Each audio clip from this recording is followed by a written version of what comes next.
Good morning, everyone. My name is Andrew Tobin, a partner specialising in insurance and reinsurance disputes at Mills & Reeve. And we're continuing our look at some specialist areas of insurance by today looking at intellectual property insurance. Just some housekeeping points. This is a one-way presentation. You can see us, but we can't see you. There aren't really going to be many slides today. You might be relieved to hear. Questions and answers, please put questions in the box as we go along. They'll be collated for us to address at the end by my colleague Harriet Strevens. And of course, if anyone wants to email or contact us directly about anything after this, then please feel free to do so. So I'm very pleased to welcome today our head of intellectual property litigation, Claire O'Brien.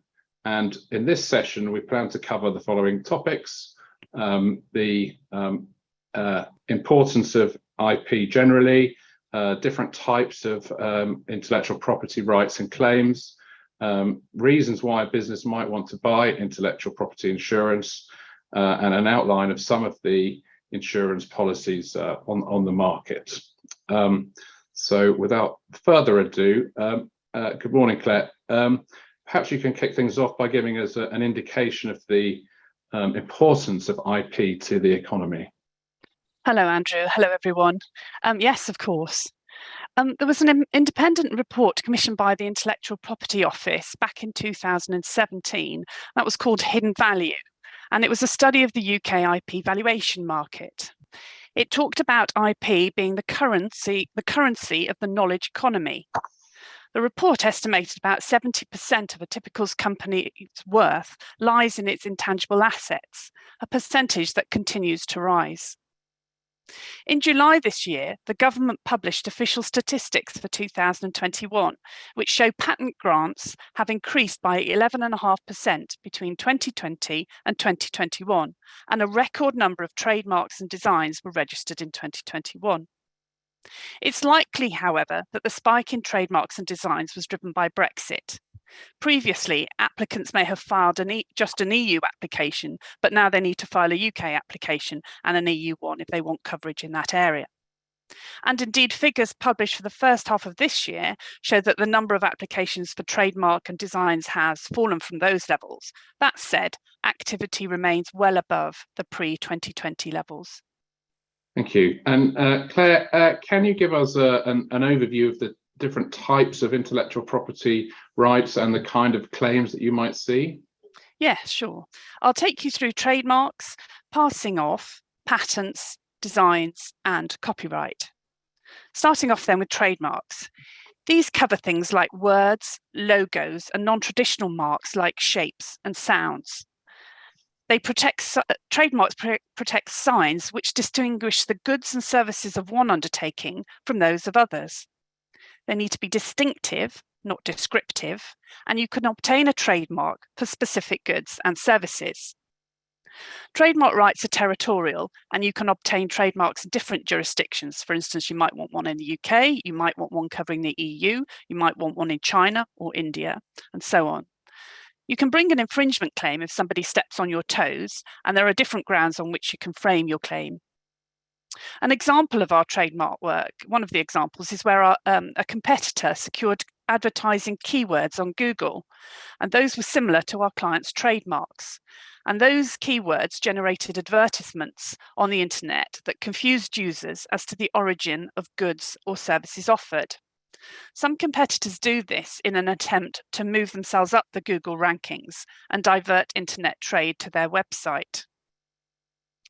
Moving on now to passing off. This is useful where there are no registered trademark rights, but a business has built up goodwill under the name or form of get-up it uses, and a third party seeks to take advantage of that. Businesses can therefore rely on passing off. The test for passing off was set out in an old case now, but still the leading case of Jif Lemon. In that case, the claimant had marketed lemon juice in a distinctive plastic squeeze container which looked like a lemon. They had about 75% of UK sales of lemon juice. The defendant saw this and sought to market lemon juice in a similar container, and the claimant sought an injunction restraining them from doing so. The crucial question in that case was whether what the defendant was doing was a misrepresentation. The judge found that many shoppers would purchase the defendant's lemon juice thinking they were purchasing the claimant's. Therefore, the case established 3 elements that you need to make out for a claim of passing off, and these are goodwill, misrepresentation, and damage. Passing off claims, however, are quite fact and evidence heavy, and they can be quite costly. That's why it's always advisable to register your rights where you can, rather than rely on unregistered rights. Moving on now to patents. These protect inventions. They can be obtained for inventive products or processes. Basically, you get a 20-year legal monopoly granted in exchange for sharing the inventive knowledge. It's like a social bargain where the public benefit by the knowledge shared and the inventor benefits by working the invention himself or licensing others to work it in return for a royalty. And in this way, the patent system is designed to encourage and reward innovation. The requirements for a patent are that it must be new, not obvious, and it must be capable of industrial application. We've got a number of live patent matters on at the moment, one of which is in the High Court, patent infringement proceedings for a Finnish client specialising in evaporation technology. The claim relates to the alleged infringement of a European patent for a cigarette flavour card. These cards are placed into packets of cigarettes and left to infuse the cigarettes for up to a few hours, depending on the desired flavour intensity. And the defendant, as is usual in these kind of cases, is counterclaiming for invalidity of the patent. So that's an ongoing case. Moving on now to designs. These are often referred to as the poor cousin of IP rights. And why is that, Claire? Well, they're underutilised rights, but they are quite useful though. It's relatively quick and cheap in the UK to obtain registered design protection for a new design. A decision is usually made within a matter of weeks after submitting your application, and it costs £50 for one design and £150 for up to 50 designs. Protection lasts for 5 years, but it can be extended for successive periods of 5 years up to 25 years. And it gives the proprietor the exclusive right to use the design and any design which does not produce on the informed user a different overall impression. Some examples of things that have been registered as UK registered designs range from coat hangers to jewellery to light fittings. So as you can see, Andrew, it's got a very wide ambit. But if you don't have registered protection, you may be able to rely on unregistered design right, which protects the design of the shape or configuration of articles or parts of them. They need to be original in order to attract such protection. Again, examples of things that have attracted UK unregistered design right protection range from plastic strawberry punnets to ladies' fashion dresses to domestic showers. So it can cover a whole range of products.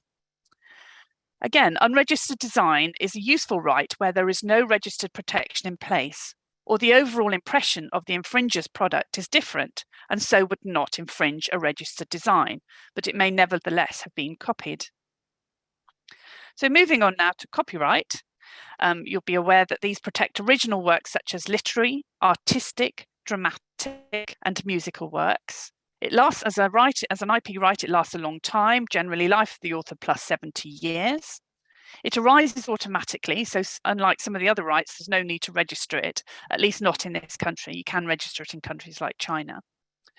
And infringement of copyright occurs if there is a copy of the whole or a substantial part of the work. These type of cases typically involve consideration of subsistence, ownership, and infringement issues. An example of a case that we have been involved with includes acting for an education provider when one of their courses was copied by a competitor. So that was a case of alleged copyright infringement. So thanks for taking us through those, Claire. So just to recap, the main intellectual property rights protected by law are trademarks, patents, designs, and copyrights. But when dealing with disputes about these, are there any features that make them different from other types of legal disputes? Yeah, they are a bit different from the normal commercial cases. So in intellectual property claims, the injunction is really the most important remedy, and that distinguishes it from other types of cases. Damages are available, of course, but the primary focus tends to be on stopping the infringing activity. And if you get an injunction, it will do that. Also to note, there is a split trial in IP cases of liability and quantum. But usually once liability is decided, and that is whether or not you infringe, cases tend to settle to save the costs of going through a damages inquiry to figure out the quantum of how much the claim was worth. Also, something to be aware of, and particularly if you're thinking of sending out a letter of claim, in intellectual property claims, we have provisions to stop groundless threats of infringement proceedings being made. So this is, if you send out a loosely worded letter of claim, you can cause damage to a competitor's business if somebody is aggrieved by that. And if somebody is aggrieved by those threats, they can actually turn the tables on you and sue you for unjustified threats of infringement proceedings. And therefore, you may be forced into defending those proceedings rather than being the claimant in the driving seat of any proceedings. And you have to defend them on the basis that the threat is justified. And where are these disputes heard? Are there specialist courts?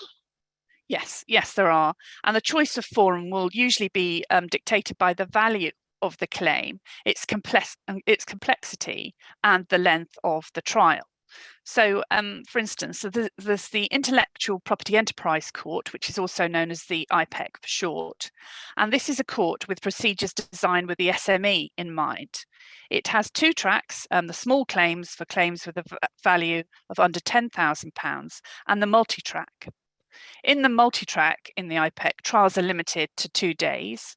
There is a cost recovery cap of £60,000 and a damages cap of £500,000. So you're generally in the realm of, it sounds a lot, but in the realm of smaller IP claims.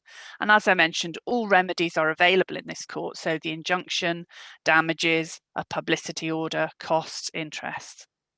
Then you could go to the High Court if your matter is bigger and you want a kind of no stone unturned approach. But there are some schemes in that court, such as the shorter trial schemes, designed to promote quicker and shorter trials. And if it's quicker and shorter, the whole cost of the litigation is going to be less. And then for the big patent cases, there's the Patents Court, which hears cases about patents and registered designs. But as I've mentioned, the IPEC for the smaller cases also hears cases about patents and registered designs. So most of our audience today are people interested in insurance. Yeah. And insurance is available for intellectual property. Why would people consider buying it? Well, as you know, IP claims, both pursuit and defence, can be very costly. As I've mentioned, it's a specialist area with specialist lawyers and specialist courts with specialist judges. And when businesses are litigating over intellectual property, it could be critical to the continuation of their business. Having insurance in place could protect the cash flow so you can carry on with your business and your capital is not just tied up in this dispute, so you're unable to grow your business. Having insurance also has a deterrent value. So if a potential infringer knows that your insurance will cover making a claim, he or she might be less likely to infringe, or more likely that they will stop when they are challenged about the alleged infringement. Insurance could also improve your negotiating position. It can encourage an infringer to negotiate or mediate, and it also allows your IP to be used as collateral, and in this way it can add value. It's generally thought that insurance can reassure lenders and investors that the value will not be lost in the event that you come up against a dispute or an invalidity challenge to your IP right, and that seems to make sense to me.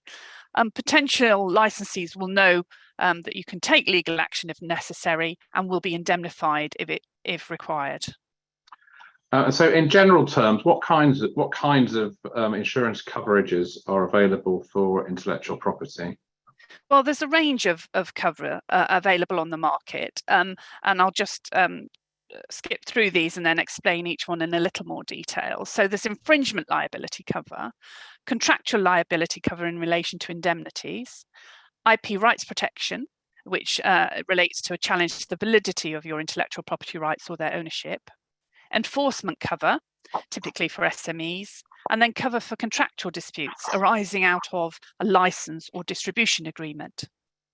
So just looking at each of these in a little more detail, for infringement liability, this is when a third party alleges you have infringed their intellectual property, whether that's a patent, a trademark, copyright, or design. And if they issue a claim against you, you will need to prepare a defence in relation to infringement and possible counterclaim if you want to challenge the validity of their patent or design. Typically, defence costs are covered by these policies and any counterclaim, as are experts' fees, the cost of witness attendance, opponents' costs if you lose, and damages if you lose, and settlements. Then there's the contractual indemnity cover.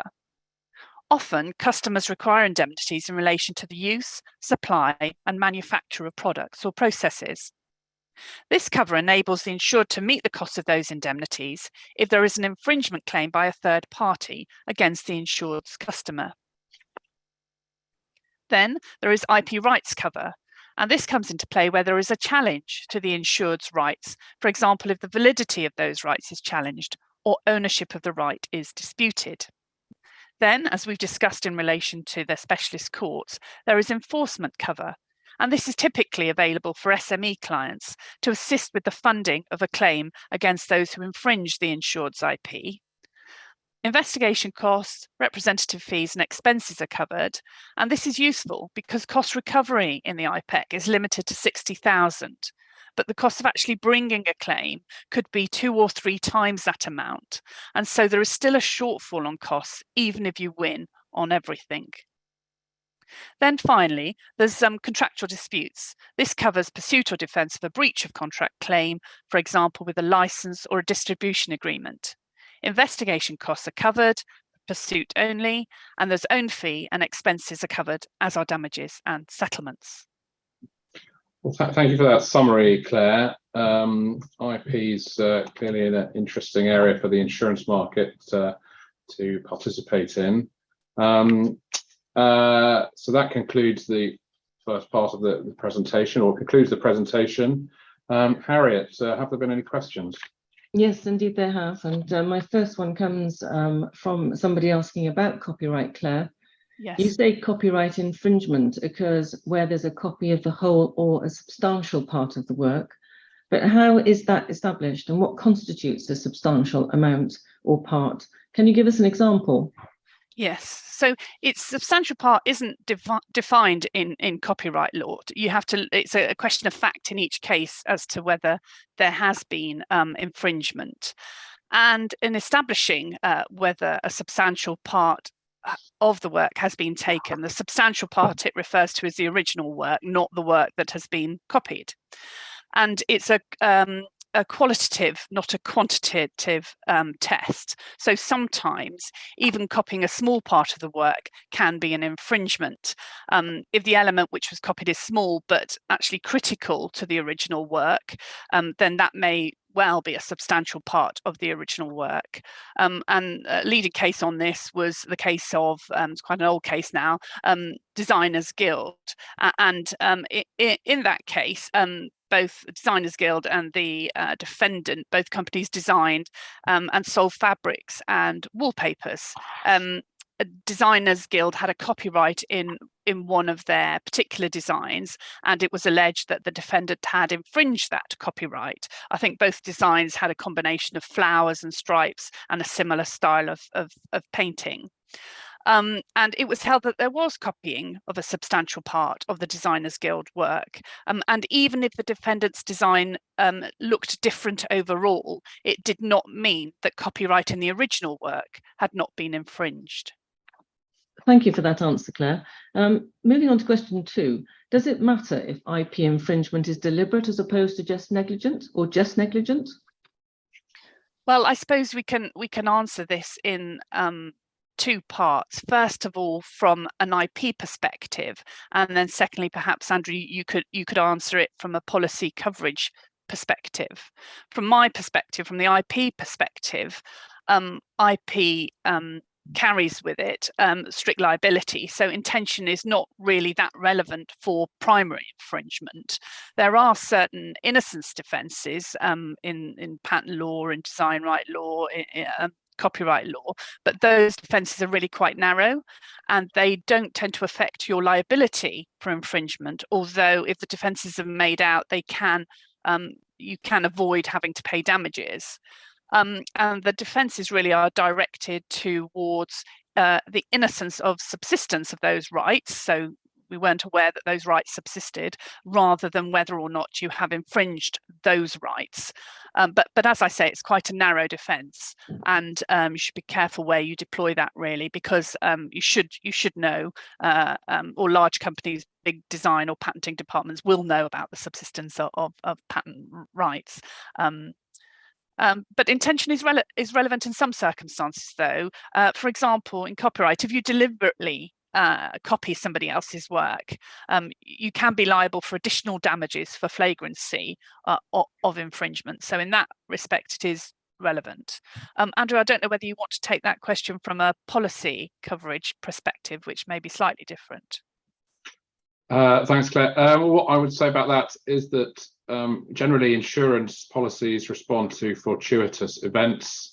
Deliberate acts are, usually the opposite of fortuitous events, and not something that insurance is designed to respond to. So deliberate breaches are not something I would expect policies to respond to as a matter of general law, and that most of the policy wordings we looked at excluded, in preparing for today, excluded deliberate acts, which simply reflects the law, but they also tend to go on to exclude, things along the spectrum like willful or reckless acts, which really means, not caring if there was if you were breaching somebody else's rights or not. Now, in determining how somebody behaved is going to be a question of fact in each case. But a few weeks ago, there was a case in the newspapers with a leading supermarket had been selling its own brand chocolate bunnies that looked just like the Lindt ones, which I'm sure we're all familiar with, and they had to send them all to landfill, presumably having received a letter from an intellectual property lawyer. And it did occur to me that that supermarket might have had a difficult time saying that this breach was innocent, because the product was identical and so well known. Yeah. So if they had insurance and if they wanted to make a claim, I expect the insurers would have likely declined on that occasion. We've just got enough time to put in a last question about artificial intelligence technology, Claire. Have you thought about the possible impact of patents and other types of IP relating to artificial intelligence technology, and whether these present a particular risk of infringement litigation? Well, we know that protection is being offered to innovations in the AI space, and it's under consideration internationally. And in some countries, actually, patenting and over patenting is a major issue in relation to this technology. But it's quite difficult at the moment to evaluate the landscape of IP rights that may be asserted against innovation in this field, just because some patent claims may not easily be mapped onto product or service features. This is certainly a developing area, Harriet, and something that innovators may wish to seek cover for. Thank you, Claire. Let me pass the baton back to Andrew to finish this session, if I may. Thank you. I can see that there are a number of further questions in the question and answer box, but we do like to finish these cover talk sessions on time, so we will follow up with you directly to answer those questions. If for some reason you don't get a response, please email Claire or myself directly, but otherwise, thank you very much for joining us today.